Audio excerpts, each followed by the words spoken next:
ये भाई साहब लगी मौगी पड़ा मरले बिया वैसे हम पहाड़ में आयल बनी सिकुमरा के संगे सिकुमरा के मेहरारू हमरा पर दीवाना भी है भाई साहब लगी हम का कही खेदरुआ वो बड़ा मार मारले बिया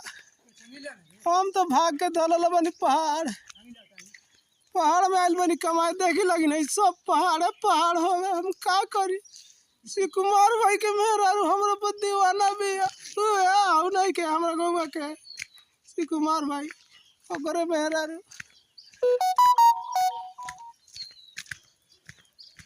भाई साहब